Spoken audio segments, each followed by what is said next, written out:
Look at this right here. Episode 22 of Inside the Game, right here on One Soccer and the One Soccer digital and social platforms. We made it to 22, 2-2. Incredible. Gareth Wheeler with you as we get set for another week of isolation coverage, hanging out in the home studio yet again, which honestly it's convenient, but we all miss our One Soccer headquarters, and we hope to be back with some new looks and new shows, more and bigger in the coming weeks. Fingers crossed on that. Just a quick programming note coming your way later on this week, Thursday to be exact. General Secretary of the Canadian Soccer Association, Peter Montopoli, will be checking in. We're looking forward to that as we hope that he can provide some updates on a number of fronts when it comes to Canadian soccer. So Montopoli, Wheeler, 101 Thursday. Tell your friends, and as always, you can like and subscribe to our YouTube channel and follow along at One Soccer. So on to today's show. It's the pride of Kitchener, Ontario, and now he's crushing it in my hometown of the Hammer. This Canadian international made the trip overseas to pursue his dream of playing Premier League football as a teenager, and he felt firsthand what it means and what it meant to represent the Toon Army, making his professional leap with the famous Newcastle United. He came before Geordie Shore, but he was every bit as cool, of course. And he became an instant favorite, just like those Geordie Shore kids, scoring on his home debut against some club called Manchester United. I remember as a United supporter watching that day, cursing and applauding him at the exact same time, funny enough. From there, he went on to play for some big managers and big clubs over the course of his playing career overseas. Burnley, Swansea, Huddersfield, Sheffield United, Birmingham. I might be missing a couple. He can kind of fill in the blanks. Not a bad CV whatsoever. And fighting his way into various teams, showing versatility, leadership, and playing with an edge the way the game is supposed to be played. You could write a book on all these experiences, and perhaps he will someday, but in the meantime, he'll share some of those stories that he experienced here today. He also represented and has represented Canada 42 times and has plenty still left in the tank after stops in Vancouver and dealing with a career-threatening injury. He went back overseas for a short period of time before coming back home. This is what the CPL is all about. Signing for Forge last summer in the Canadian Premier League and provided that final ingredient in what turned out to be a championship-winning side. He's back for another season. When it's going to start, perhaps he knows, because I certainly don't. In all the meantime, he's keeping busy with his football camps and seminars, you name it, and of course, spending some much-needed time with his family right back home where it all started. He's got one mean beard, I have to say, but he's one of the nicest guys you'll meet in the game, a true gem of his generation of Canadian football as well. Let's welcome David Edgar inside the game. What's going on, Eddie? How are you? Not too bad, thank you. That's some introduction. I was wondering who you were talking about for a little bit there. Like, who else could be? No, it's David Edgar. Some guest coming on. Like, how often do you sit back and kind of reflect upon your career in ways like this? You know, because you're trying to, live in the moment, but you got a lot to be proud of. Funny enough, I was talking about the other week with my family. It's only been recently that you sit back and go, I did okay. And I'm continuing to do okay. So, but when you're in it and you're surrounded in that bubble, it's kind of tough. But everything that's been going on in the world, I think everyone's kind of had that reset button. So it's been nice. It's kind of nice to sit back and reflect a little bit, right? It might even ground you, not just you, but everyone in a certain way, just being appreciative for what you've had and what you've already been able to accomplish. And you're still a young man. Oh, for sure. And it's a short career, but it's really just a short part of your life. There's plenty more. And again, what's been going on in the world, it shows that it is just a game, but it's been my entire life and hopefully continues to be so, whether I'm playing for longer or not. So you're back training. How's it to be back with the guys at Forge at Tim Hortons Field? How is it back on the field?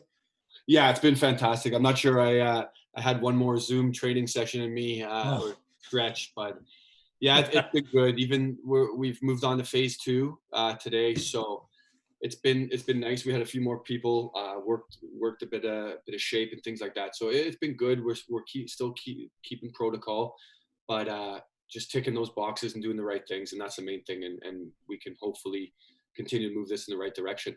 I'm sure it's helpful having really a group of individuals, just one or two new players are in, but everyone else is familiar, right? So that's got to be a positive.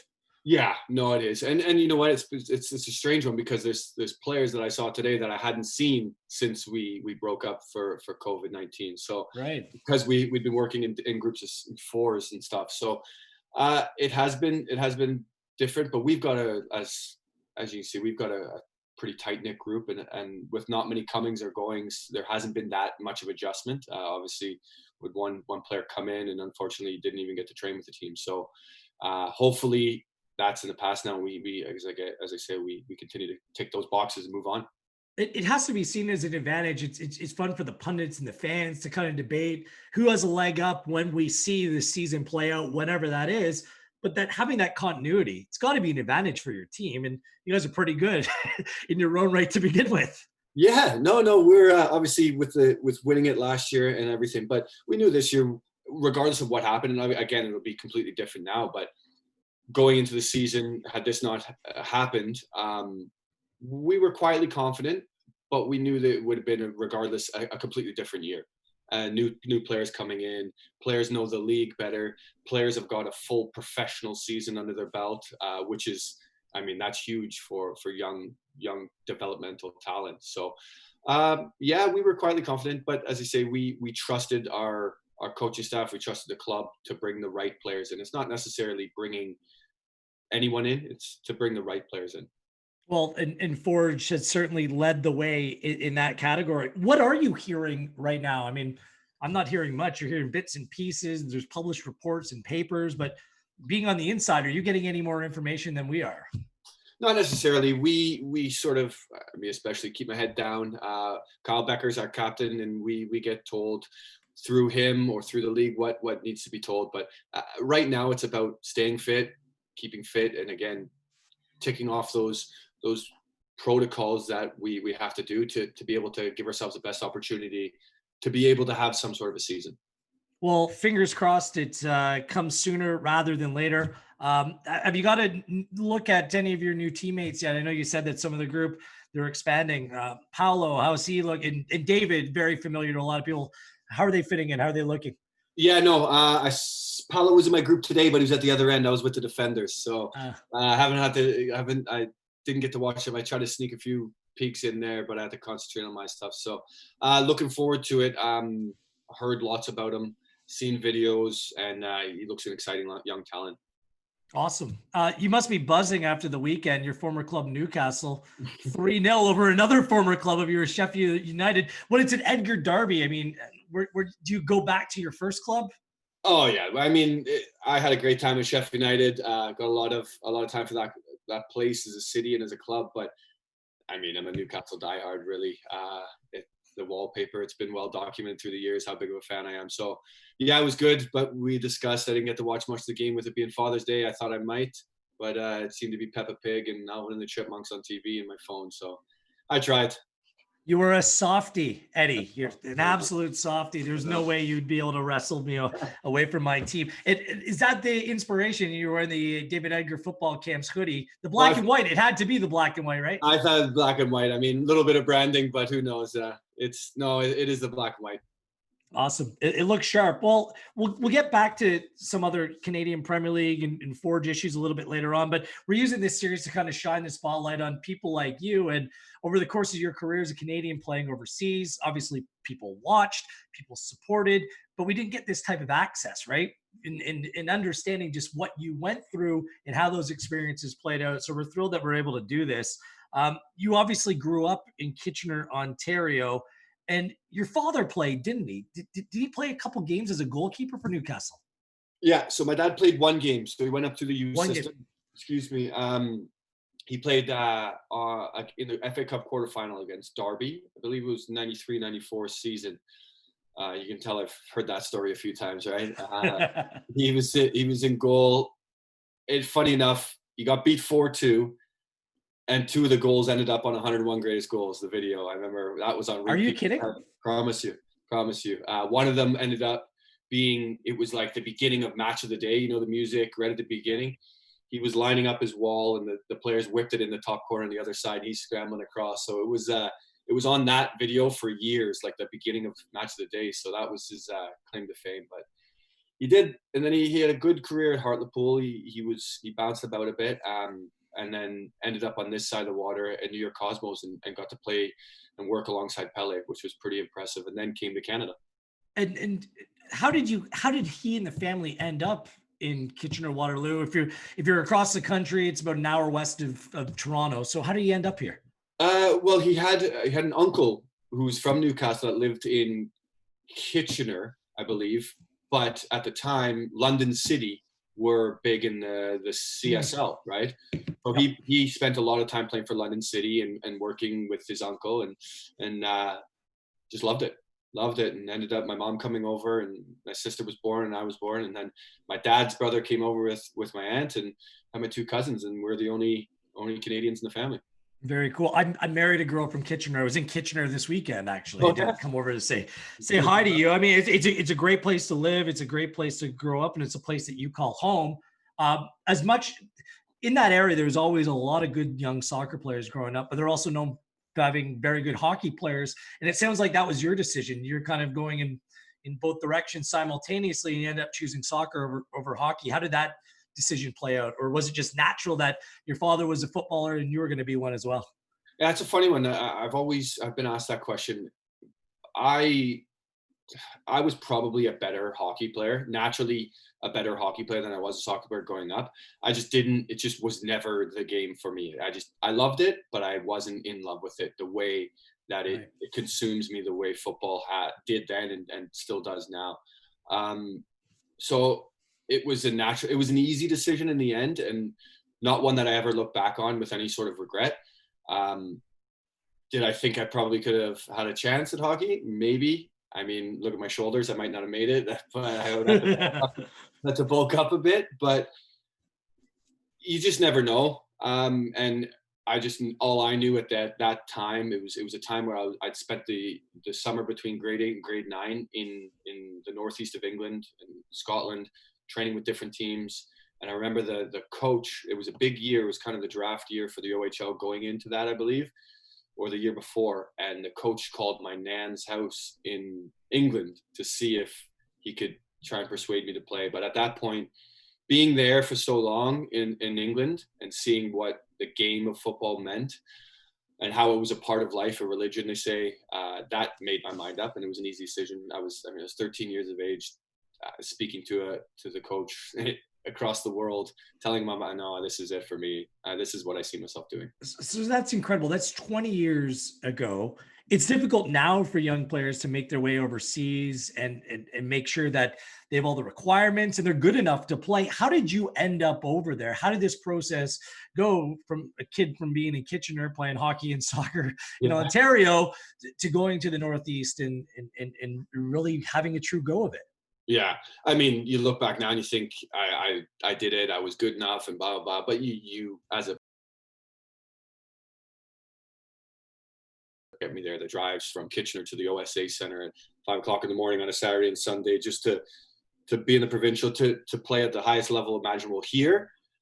And then having the opportunity to go there. So we ended up going over with my dad and another coach to the Northeast, and just there was 7 or 8 of us around this region that my dad coached that were good players, and you know what, probably some of them then, if they'd stuck in, probably had an opportunity. So we ended up going over. I was invited back. I'd actually been there when I was younger as a team and been invited back of a couple teams, but this was probably about 12, 13, and I was invited back by a couple teams, Celtic being one of them, and that looked like the route we were going to go down. Although I was invited back off Newcastle, it just didn't seem to work the way Celtic was making it work. And it made sense to go there. That fell through, and I ended up going to Newcastle, which happened for a reason, I think. Incredible. Obviously, there's pressures for any young player coming through any academy or professional setup within a club, but there's also the fact that there's a tie to your father, there's a tie to your family, but also you're still a Canadian that's going over and making that trip. How much more difficult did that make it? Just the fact that you were coming from somewhere completely different. You had a relationship with the club, but really that wasn't your backyard. Yeah, no, it was difficult. I'd be lying if I said it wasn't difficult. It wasn't difficult in the sense that I didn't cry myself to sleep. Not that there's a problem with it, but I didn't. That wasn't my mind frame. My mind frame was, I'm here for a reason. I need to get it done. These are the sacrifices that you have to make. Right. Simple as that. And that's sort of any walk of life. I think people wanting to be successful in their occupation. But the difficult part for me was probably growing up real quick, getting 2 buses, 2 trains on a Tuesday night, and getting home late, and growing up in the sense that I was living with my grandmother. She didn't have the capabilities to be able to wash my laundry every day. Those types of things. Becoming a man early. That's what I had to do real quick, and that was difficult times. Integrating myself into a school there, learning how to do my tie and whatnot. I did that from hockey, but it was a full uniform. It's what it's like there. So there was difficult times, but nothing ever sort of wavered my thought process that I needed to go back, or I was there until I wasn't. There was obviously interest you mentioned from Celtic, Malaga as well in Spain. I'm sure there were other clubs as well. Was it a difficult decision to stick with Newcastle at that time? I mean, it was still a Premier League club, a big club. It still is a big club today. Was there any temptation to go elsewhere? No. No. It was all I ever wanted. One of the proudest moments of my life was getting that bag of kit the first time, the Newcastle kit. And this was even no numbers on. I didn't have a squad number. It was just a bag of kit. I had the kit anyway that my grandmother would send over at Christmas, but it felt more earned. It wasn't. I think back now, and even then, how many kids have gone into the academy at that age and never played. So I've done something pretty special and pretty significant that being able to go through the academy. Would I have liked to have gone a different route and maybe started lower and aimed to get higher? I've thought about that, but I wouldn't change my career at this point. You came through with a number of very good young players. Andy Carroll, still plying his trade with Newcastle. And you're right, it's a badge of honor to work your way through and get that opportunity. When it came about in 2006, I know there's some injury issues in the team, but did you feel you were ready at the time? Because I'm trying to reflect back, because you started to hear your name spoke about, that you're prime, you're ready for an opportunity, but that opportunity needs to present itself at the same time. Do you feel like you were ready when it came about? Yeah. And you only know if you're ready if you get the opportunity. That's the thing in football, right? You don't know how you're going to handle those situations. You can't tell if a player's ready because he might crumble in front of 50, 60,000. You just don't know. Or a player you may not think is ready may thrive in that situation. It's until you're given that opportunity. And that's where I revert back to what I was saying, that going out on loan and getting professional games in at such a young age to me, is just crucial. I think every player needs to do that and play that man's game and really grow up. Get kicked, get hurt, have a bad game, have fans abuse you. Not that I'm saying that's nice, but you do have to develop that thick skin to be able to accept it. And I was ready, but I was 19. And you know what? And just thinking back now, 19, I still probably would have hoped to have made my debut a little bit earlier. But at the time, I was at Newcastle United, and it wasn't long before that they were in the Champions League. So it was a big club. No beard at that time. You still look like a boy, honestly. Yeah. Bolton away, Manchester United home. I mean, players over the course of their career, they'll be lucky to have a game that they become synonymous with, like you are with that Manchester United game. Not only scoring a goal, marking out Cristiano Ronaldo, the champions to be at that time. Do you still pinch yourself? Do you wake up some morning and say, I can't believe that actually happened? Yeah, I do. It's funny, but then as a footballer, I think, it's great. It's unbelievable. What a way to introduce yourself. But in between, people forget that in between that Boxing Day and then the New Year's Day, there was a FA Cup game squeezed in at Birmingham away in a soggy field where you learn a lot about yourself, right? I was playing with another 19-year-old on the wing, on the left. He was playing left wing, I was playing left back, and we played against Nicholas Bentner, who just kept peeling off us, and it was a difficult 90 minutes, and we drew against a championship side that we shouldn't have, and we caught the backlash, me and the youngsters. So that people don't talk about that, and then they only talk about it on New Year's Day, right? So I learned a lot from that day leading into that New Year's Day. So it's a funny one, that what happens.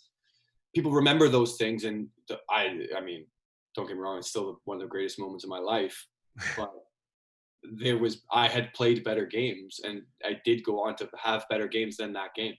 It's incredible. But when you score against United, I mean, there's few clubs in the world: Barcelona, Real Madrid, Manchester United, Liverpool. You scored a goal against Liverpool as well. Yeah. It's like you're ticking the big boxes.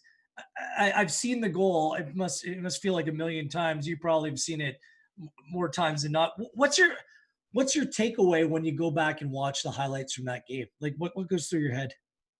Yeah, I remember it took me years to actually sit down and watch the game for 90 minutes. Really? Yeah, Wow. years. I remembered it, but it was one day I sat there. I was like, I can't. I started to lose memory of what went on that game, and then I watched it back, and I was like, well, aside from the goal, it was a good performance. Like to me, it was a man of the match performance. But the goal helped that. Whether I would have got it had I not scored, probably not. That's just the way football goes. But it's just such a surreal moment at that time, and to it's probably the only time I crossed the halfway line. Really, I'd never played that back. I had James Milner in front of me, who probably covered 20 kilometers that game to help me. But I took a touch inside. I thought, you know what? Something was telling me to hit it, and I did. And it's, again, I'm synonymous for that goal. That's the thing. Like I've seen you play all across the back. Very rarely though left back. That's the thing that sticks out to me. Just being a fan of the game. It's like I see you play center back. I see you as a 6. I see you on the right side. Left back. You score from like how often in your career did you actually play left back? Twice that week. Yeah, I think so. Yeah. Isn't that wild? Mental. It is. Yeah, and you look, and the position I'm in there, 9 times out of 10, a left-footed player is taking it down the line.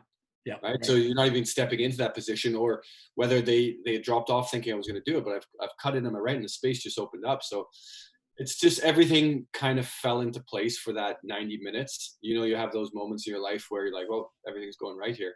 And that seemed to be one of those days. So what's it like? And this is the things that I would dream of growing up playing the game. What's it like to mark and play against Cristiano Ronaldo? Again, it's tough to remember. I mean, you get to this age, you want to remember, you want to go back and think, but you're so focused. I remember vaguely in the warm up. I remember smiling before the game and kind of like looking at it, soaking in the crowd, because all I ever wanted was to walk out of St. James's Park. That to me, I had not made it, but I'd made a dream come true of mine of walking out of St. James's Park. Never mind, it was New Year's Day against Man United. It was just walking out of St. James's Park to play there. And so I'm soaking it in. I remember James Milner's looked at me as if to say, like, so switch on here. Like, this isn't, now you've got it. You're here now switch on. And that was it. And it was game time. And I remember nothing for 90 minutes.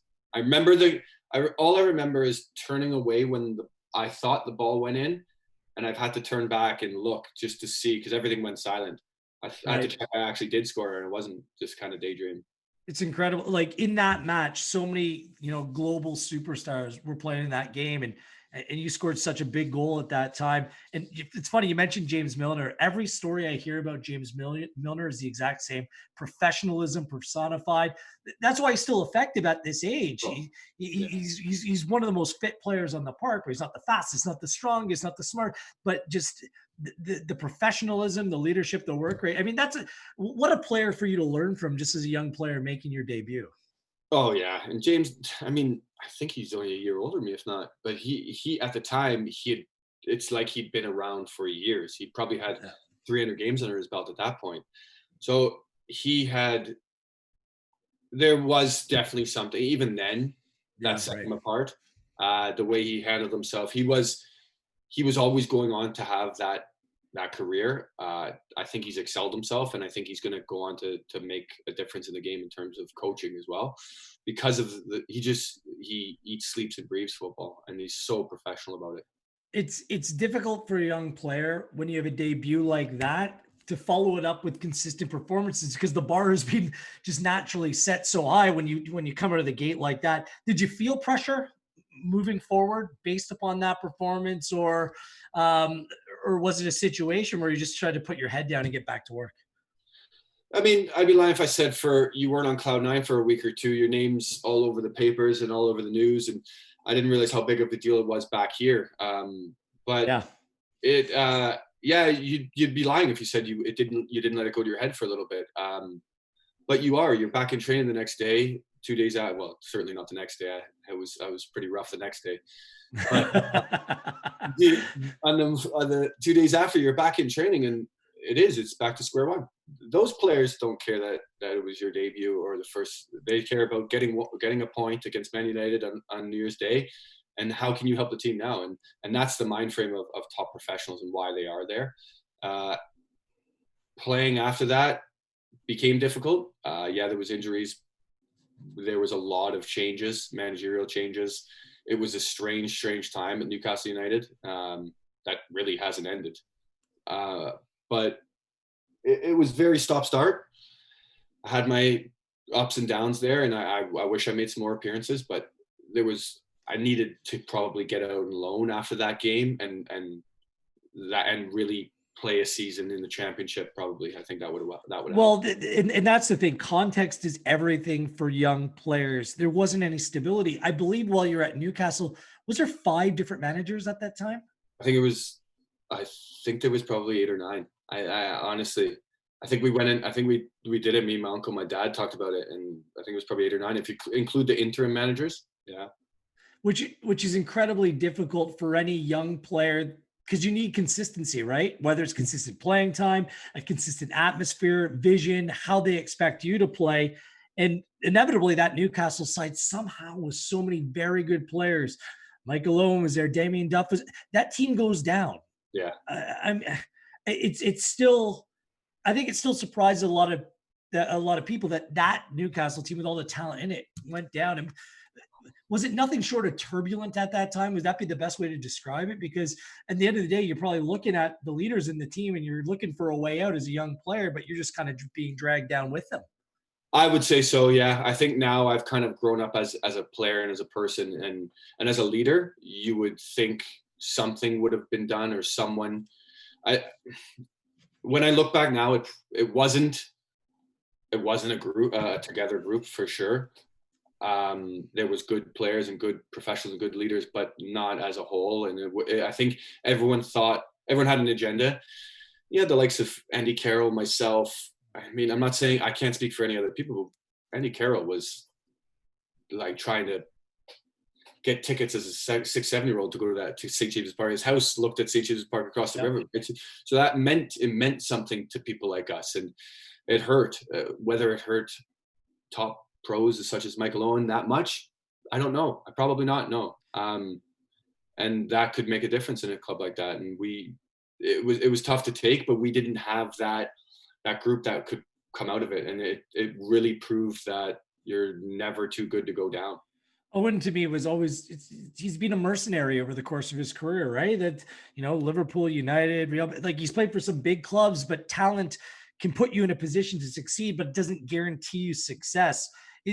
Is that kind of the biggest regret at that time? Because you look around the room and see that talent, that it wasn't able to be brought together in a tangible way. Yeah. Well, I can't put my finger on and tell you that was the player's fault. You got to look at the club as a whole at that time. What was it, 3 managers that season? You probably had Joe Kinnear, Chris Hughton, Alan Shearer came in for the last 6 games. It was a wild time. It was a wild time, and that stems from above, right? And I just throughout that season, I played a bit part season. I played in and out. Obviously, made my debut. We're talking a couple years after, but played a handful of games, but you just think that this group of players will keep that club up, and then that fateful day at Villa Park, right? Yeah, it's funny. We're watching it now, having been through that relegation battle. It's kind of crazy that now we're seeing teams, trying to fight for their Premier League life with no atmosphere playing in this environment. That must be incredibly tough that's the thing. Like, you can't ride on the atmosphere, the emotion. It's just very regimented, and you got to be a little bit pragmatic right now. It's got to be tough for these players. Yeah, I've watched it and I found it tough to watch a little bit, just in terms of Sure. how everyone is getting themselves up for it. And you've got to be completely mentally switched on to stay at the top of your game for 90 minutes in that atmosphere. Like it feels like a behind closed doors friendly, preseason friendly. That's the atmosphere it gives off, but you're talking about millions and millions and millions of dollars at stake here. Yeah. So it's Yeah, there's incredible pressure, and not to be absorbed by the atmosphere surrounding it. I mean, it can work as an advantage to some. If there's not widespread negativity, then it works, can really work on your behalf. Let's talk about you leaving Newcastle, because you said it's your club, it's your boyhood club, it's a team that you support. Yet you decided to leave Newcastle and join Burnley. How difficult of a decision was that for you to say, you know what, what's better for me as a professional right now is a fresh start? Yeah, it was difficult. I think had I had I probably been a little bit more mature about not even the decision. I think the decision as a whole had to be made. I didn't want to leave Newcastle. I was offered another contract. The way everything panned out and the way that the contract was offered summed up the club as a whole and relegated. I know that. Listen, David Edgar's contract was not the be all and end all that needed to be sorted after relegation, but it'd been 6 months leading up to that.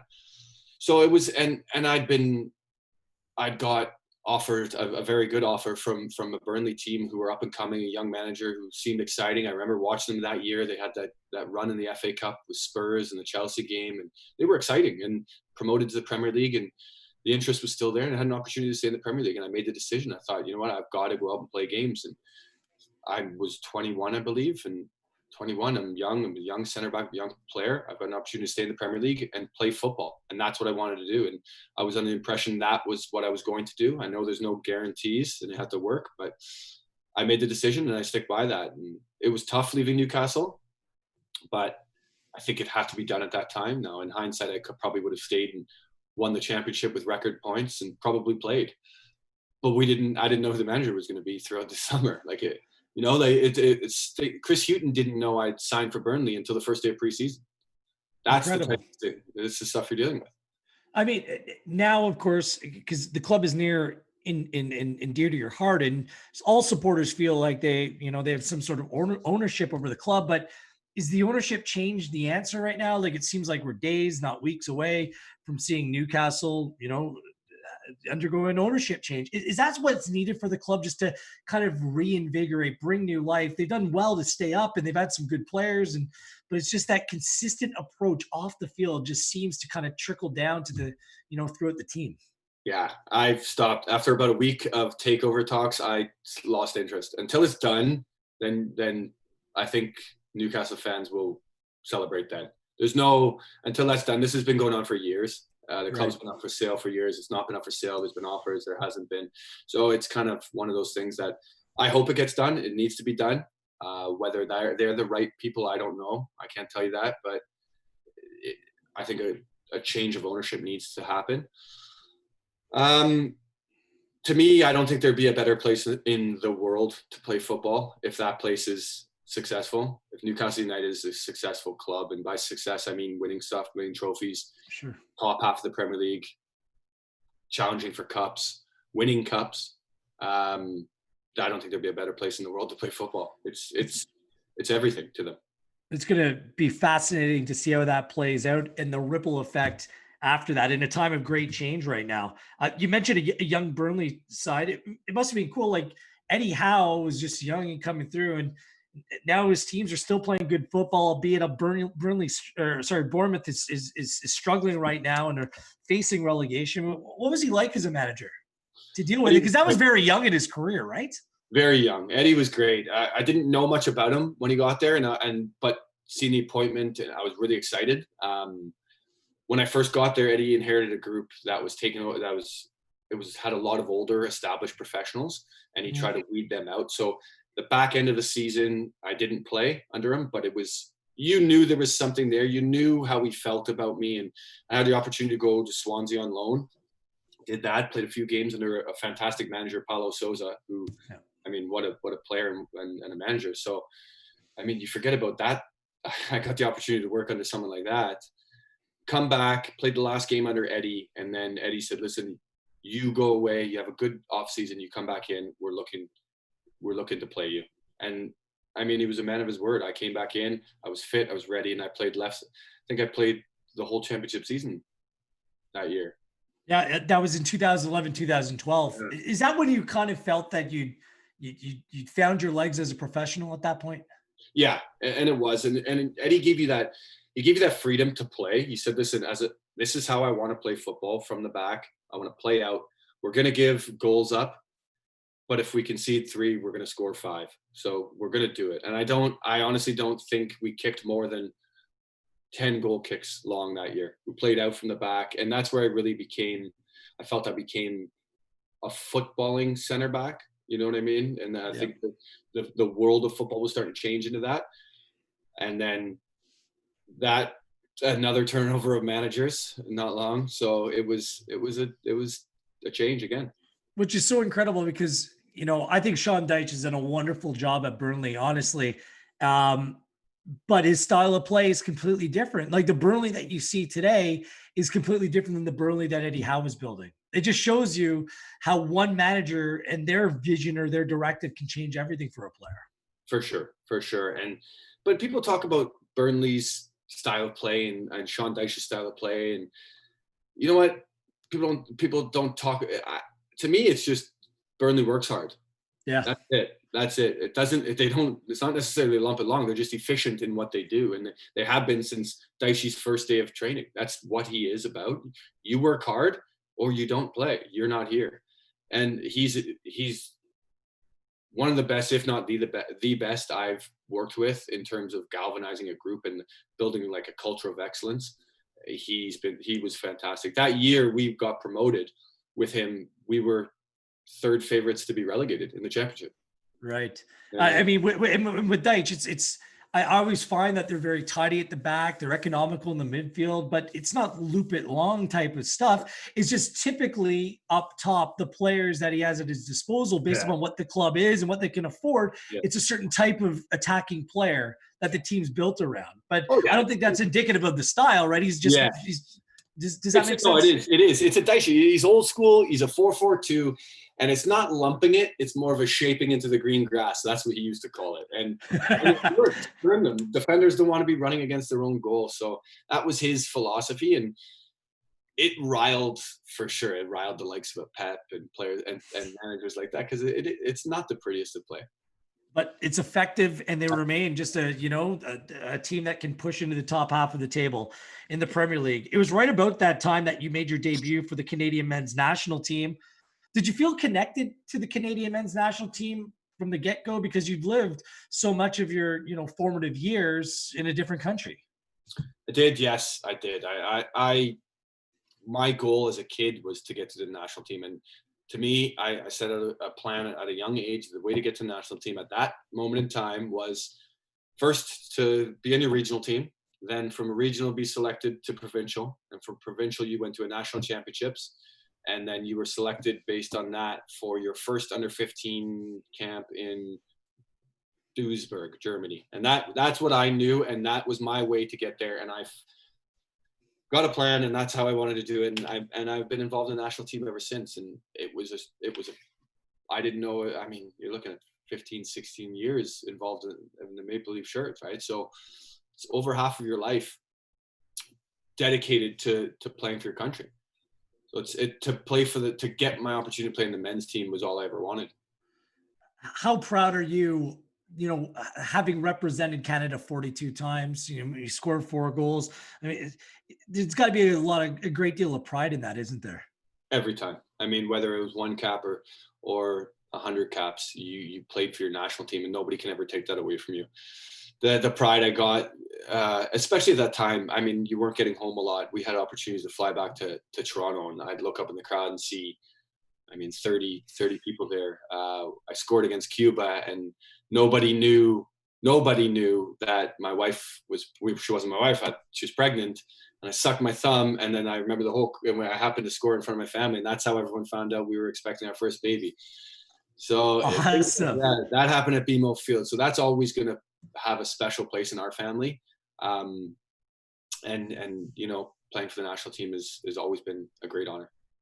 You're what, 33 now, Eddie? I mean, I'm sure you haven't closed the door on playing. Do you chat for John Herdman? I know you have a lot of time for him. You know, I think he's done an exceptional job. I mean, your name's got to be in the mix. You've shown some really good form over the last year. Mm-hmm. Well, I mean, my time at Hartlepool this time last year, I used to get to that Gold Cup. It was to get games and to get into the national team. So I went through a period, and this is how much the national team meant to me, moving away from my family, moving to Nashville, to Ottawa, to Hartlepool, going on trial at Sunderland. This was all to stay involved in the national team and to prolong my career. And it was tough. It was tough being away from my wife and kids. I'd recently had another baby. But that's what playing for the national team meant to me. And unfortunately, I pulled my hamstring. Now, would I have been selected? That's not for me to say. I had an opportunity to be involved in that Gold Cup. But through no fault of my own, I wasn't involved at all that year because of that injury. It started in the Gold Cup. I wasn't available. And then boys have come in and done well. And that's football. Simple as that. You've had the Kamal Millers. You've had Derek.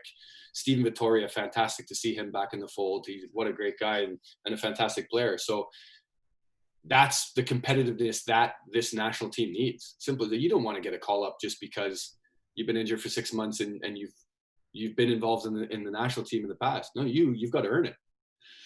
And that's the competitiveness that this country needs, and it's growing, and you can see it, you can feel it, and then you can feel things changing. So I'm here, and I'm ready to work my way back into that team the way I have done my entire career. That's awesome. And that's the thing. You've answered all the questions pertaining to your fitness. You obviously suffered a career-threatening injury. Let's be honest, some really scary stuff during the off season after you joined the Vancouver Whitecaps. How are you feeling now after that? Like, are you feeling, you know, obviously wear and tear over time takes its toll, but it looks like you're moving freely. You're moving like the old David Edgar on the field. Yeah. It doesn't feel like that at times. I probably the back end of last season, even into the finals, I was probably just getting my fitness really back by the time the season had done. It probably came at the end of the season, probably came at the wrong time for me. But this little break, and I was looking forward to getting the preseason under me, and it's just ended up having an extended preseason, and I'm probably the fittest I've ever been.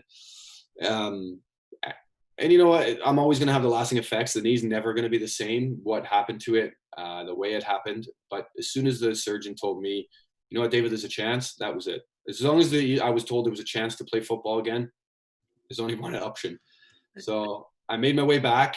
And then day by day, you get better, you strengthen, you get better. It's been a long process. It's probably 3 years before I'm feeling completely good again.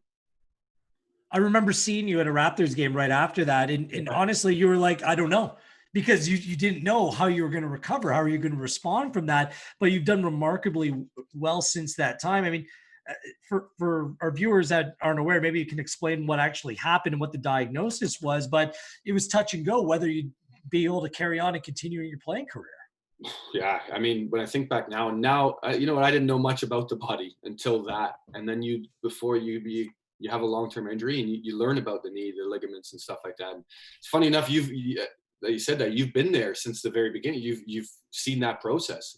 You were there at the Raptors game, and then probably not long, probably 18 months later, you saw one of my first games back at Lamport Stadium, and I'm grinding away on essentially a cement field to get playing again. That's with Ottawa, yeah, that's what it meant. And so I was hit by a car. I was hit by a vehicle in a hit and run incident in Scottsdale on a trip, actually, with the legend himself, Nick Ledgerwood, and Adam Straith. We were there for Nicky's bachelor party, just a couple of days golfing.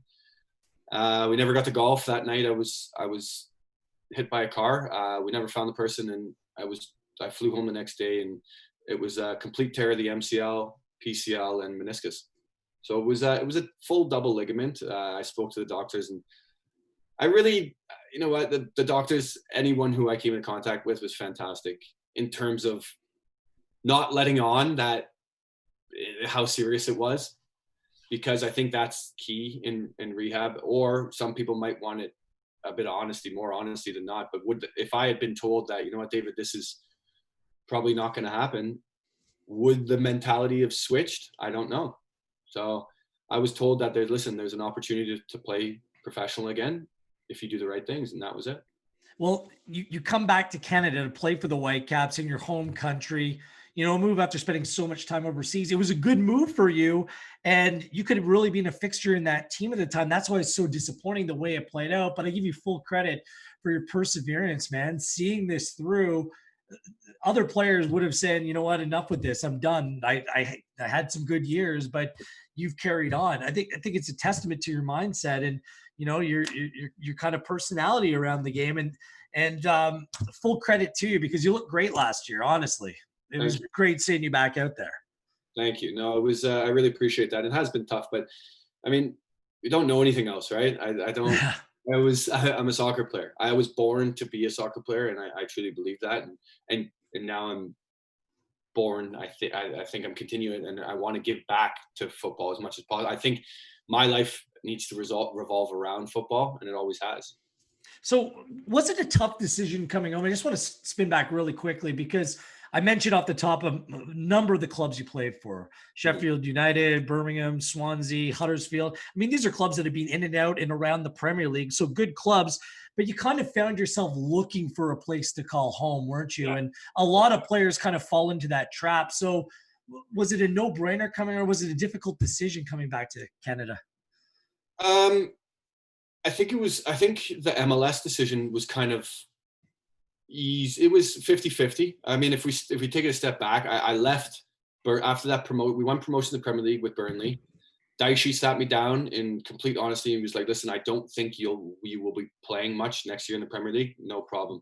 But my stock shouldn't have been higher than it was at that moment. I played 23, 24 games in a promotion winning season. And no disrespect to Birmingham City as a football club, but what they were going through at the time, I probably should have signed for a better club.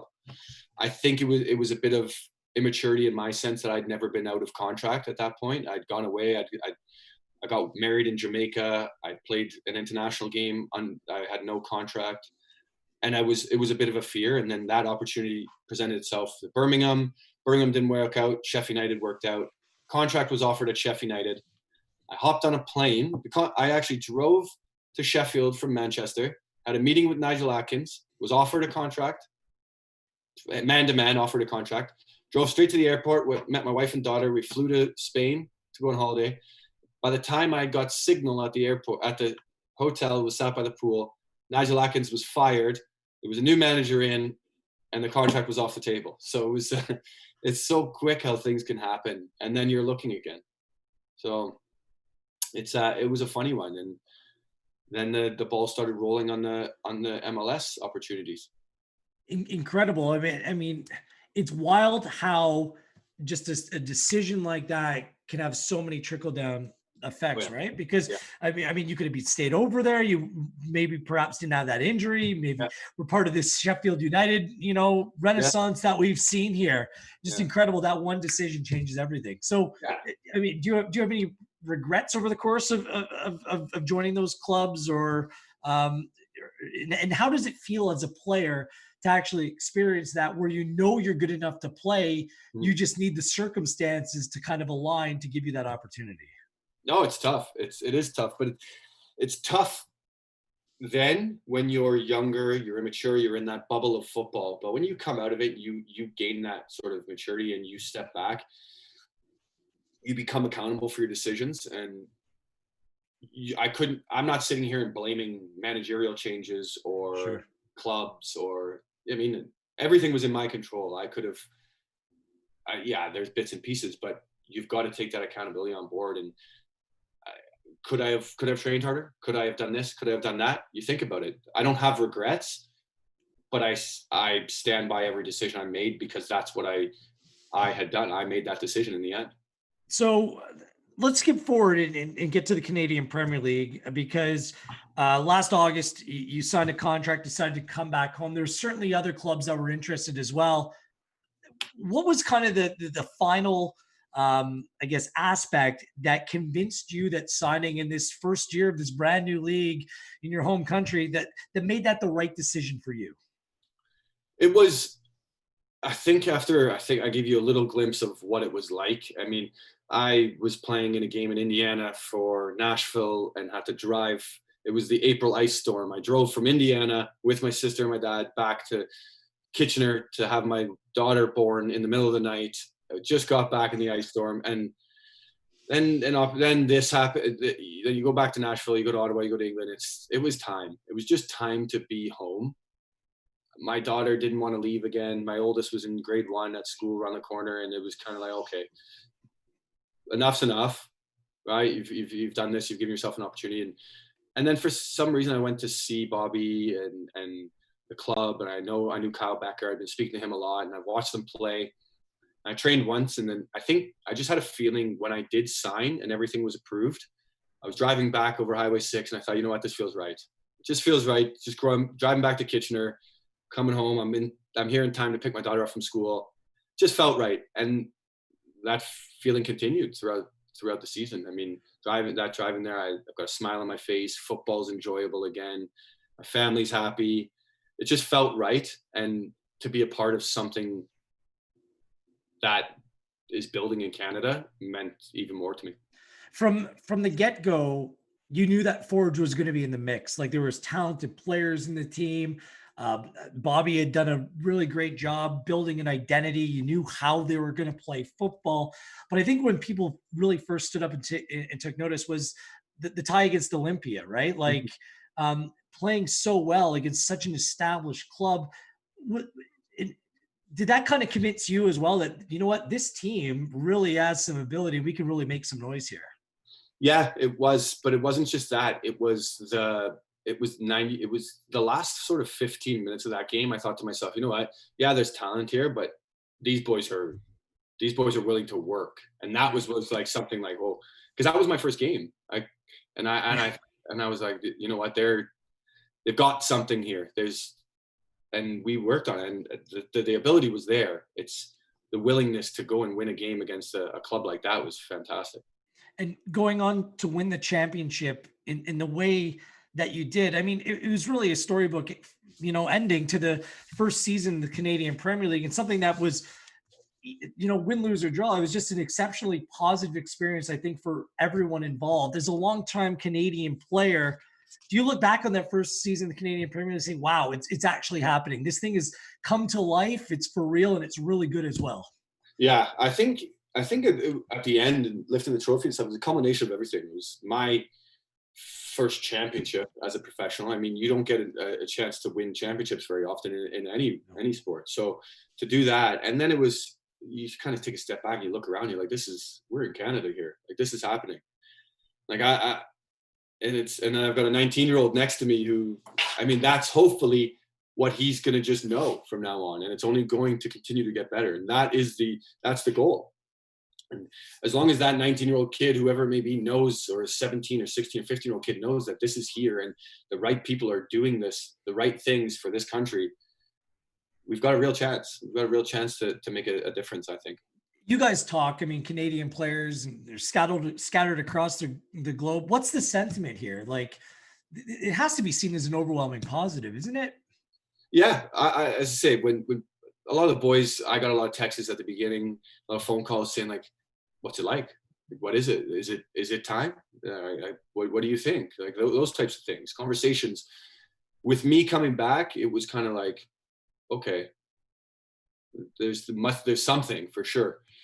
But, as a whole, as a national team, we need our players playing at those tier 1 clubs that John Herdman talks about, those top teams. And slowly but surely it's happening. There's Canadian players being talked about around the world, and that's the main thing. And we use this as a springboard. It's only going to grow that league. And I've got people, it's definitely taken an interest in the outside world. People in England, friends that are not even in the game of football, are asking about the league. So it's huge. Yeah, it's a huge step, providing opportunity not only for the young players, but players like you. And I think the league needed and needs the likes of you and Ledgerwood and Marcel, players that have been there, done that, not only to help these young players, but it adds to the quality of the league and fairness as well. I think it raises just the approach, the expectations, the buzz around the league, and I think it's an overwhelming positive. Do you kind of feel like you're someone that I have no idea how much longer you want to play for? You're still only 33, but you know, you kind of feel like you're going to take ownership of this, and it's Yeah. kind of on your shoulders to help bring the league forward. No, I think so. And you know what? You got to give credit to Nick and to Marcel, because they were there from the beginning. And Kyle Becker. He's been Kyle, yeah. To watch him grow has been probably one of the best things I've seen come out of this league, and watch him find his feet and his love for the game and the leadership he's shown. He's turned into a really, really good captain. He's only going to continue to grow. So to see things like that, you've got players now and fans looking up to Kyle Becker. Yeah. Or, you know, that's what this is. You got fans who want to be Kyle Becker. They don't want to be, you know, someone from the MLS or someone from England, right? They want to be Kyle Beckers, the Nick Ledgerwoods, the Tristan Borges. That's what is the positive. With Ottawa coming in, it's exciting. Another team backed by a big club. How big do you think this league can get realistically? 12, 14, 16? What do you think? I mean, it can continue to grow for sure. There's fans and there's places everywhere to go here. I mean, there's opportunities to grow this. It's just what we do, and we do it right, and how they want to do it. Does it turn into a promotion relegation? Who knows? It's exciting. I know that. And you've got people coming to me, even in Kitchener-Waterloo, like, oh, do you think there'll be a team around here? I mean, people from Kitchener-Waterloo want to drive to Hamilton because it's quicker to watch and it's cheaper to watch a game there than it is to go to BMO, right? It's tough for they've got something to look forward to on a weekend. We just have a couple minutes left, but obviously in the build to 2026, there's going to be opportunity. First of all, how much longer do you think you want to play? And two, you seem like a lifer in the game. It seems like coaching wouldn't be that far off. You already have your football camps. Is that kind of where you see yourself transitioning? Play a few more years and get into the coaching or the management ranks?